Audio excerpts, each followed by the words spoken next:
Assalamualaikum warahmatullahi wabarakatuh, dan salam sejahtera untuk para mahasiswa yang telah mengisi daftar hadir pada pertemuan kita yang ke-14 pada hari ini. Mudah-mudahan para mahasiswa seluruhnya dalam keadaan sehat walafiat, dengan kondisi perkuliahan yang seperti ini. Tentu harapan pertamanya mahasiswa seluruhnya dapat belajar dengan baik sendiri. Baiklah para mahasiswa, kita akan teruskan studi kita tentang pragmatik ini. Pada pertemuan yang lalu kita sudah mulai berbicara tentang struktur wacana, atau sering juga dikatakan struktur percakapan. Pembicaraan sebelumnya, ketika kita mulai berbicara tentang struktur percakapan ini, sudah kita sebutkan bahwa kalau kita membaca tentang epistemologi, kita pasti akan menemukan pernyataan bahwa segala sesuatunya itu memiliki struktur. Demikian juga halnya dengan percakapan, memiliki struktur-struktur yang dapat kita analisis untuk menemukan bentuk-bentuk dari percakapan-percakapan tersebut. Para mahasiswa juga telah kita berikan tugas untuk membahas persoalan strategi percakapan seperti yang telah tertulis di dalam materi kuliah kita. Mahasiswa telah memberikan jawaban-jawaban terhadap pertanyaan mengenai strategi percakapan itu. Secara menyeluruh, kalau Bapak menilai bahwa para mahasiswa sudah dapat dikatakan telah memahami materi kuliah kita di bidang ini. Namun demikian, masih kita perlukan lagi pembahasan satu persoalan lagi menyangkut struktur wacana ini, yaitu persoalan struktur percakapan yang dianalisis oleh para ahli dan mengklasifikasikannya ke dalam berbagai klasifikasi. Kalau kita baca bukunya Levinson, dia mengatakan bahwa untuk mengenali organisasi atau percakapan dapat dilakukan dengan menggunakan 3 model analisis. Model yang pertama dia sebut model turn talking. Model yang kedua dia mengatakan model agency pair. Model yang ketiga dia menyebutnya sebagai overall organization. Ketiga model inilah yang selalu dibicarakan di dalam analisis struktur percakapan. Model turn talking yaitu berganti berbicara. Ketika A berbicara, diharapkan B akan memberi jawaban terhadap apa yang dibicarakan itu, sehingga strukturnya menjadi AB, AB, AB, dan seterusnya. Itu disebut dengan model turn talking atau berganti berbicara. Model yang kedua menurut Levinson adalah model agency pair atau pasangan berdampingan. Menurut Levinson bahwa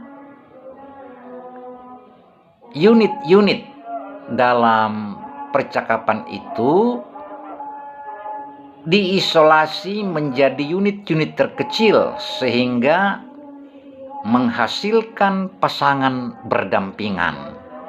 Misalnya pertanyaan jawaban, salam-salam, tawar-menawar, dan sebagainya. Cotat memberikan pasangan berdampingan sebagai unit struktur percakapan. Oleh karena itu, ketika seseorang pembicara menghasilkan sebuah tuturan sebagai bagian pertama, diharapkan lawan bicara memberikan bagian kedua, pasangan yang serasi. Coulthard membagi pasangan berdampingan itu menjadi 8 bagian, yaitu sapaan-sapaan, panggilan jawaban, keluhan bantahan, keluhan, permohonan maaf, permintaan pemersilahan, permintaan informasi, pemberian informasi, penawaran, penerimaan, dan penawaran penolakan. Pasangan-pasangan tersebut dianalisis oleh Coulthard berdasar pada bahasa Inggris yang dijadikannya sebagai dasar untuk menganalisis ini. Perlu juga kita pahami para mahasiswa bahwa setiap bahasa tentu memiliki cirinya sendiri-sendiri. Misalnya di bahasa Inggris, persoalan waktu itu adalah persoalan yang urgen, persoalan yang menentukan struktur, sehingga ketika ada ucapan salam biasanya selalu digantungkan kepada persoalan waktu. Misalnya dengan mengatakan selamat pagi, selamat pagi, selamat malam, selamat malam, selamat siang, selamat siang. Tetapi tidak semua bahasa memiliki ciri seperti itu. Ada banyak bahasa daerah di Indonesia yang ucapan salamnya, sapaan-sapaan tadi tidak bergantung pada persoalan waktu. Misalnya kita ambil sebagai contoh bahasa Batak. Misalnya mereka menyebut sapaan itu dengan horas, tidak ada menyentuh persoalan waktu. Adapun ucapan selamat pagi dalam bahasa Indonesia sebenarnya kan itu hanya mengadopsi dari apa yang selalu disebut dalam kebiasaan bahasa Indo-Eropa.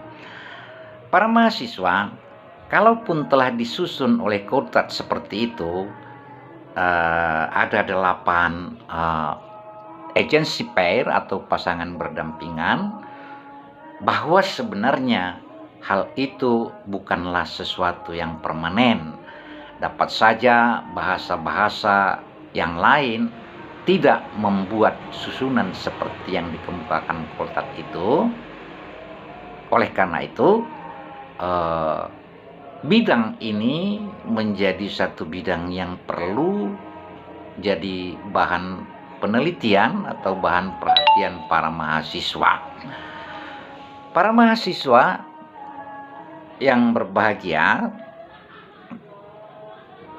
dalam persoalan ini para mahasiswa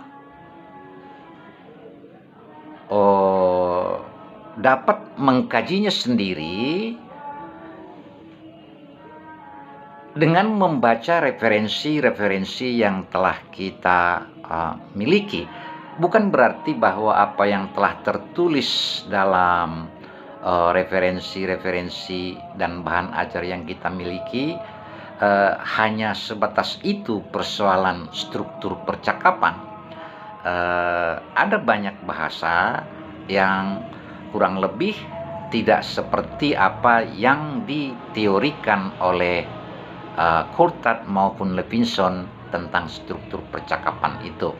Oleh karena itu, para mahasiswa diharapkan memperluas wawasannya menyangkut bagaimana struktur percakapan dalam berbagai bahasa.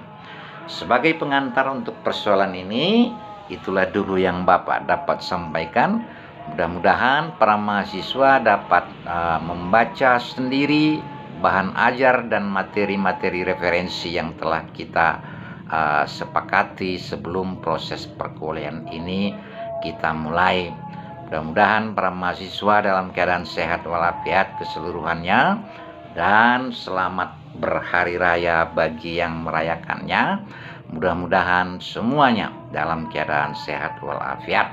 Demikian saja pengantarnya. Sekali lagi Bapak ingin mengulangi, baca sendiri seluruh materi dari bahan ajar kita dan buku-buku referensi, bahkan yang tidak kita sebutkan pun sebagai buku referensi acuan, dapat juga dibaca untuk memperluas wawasan.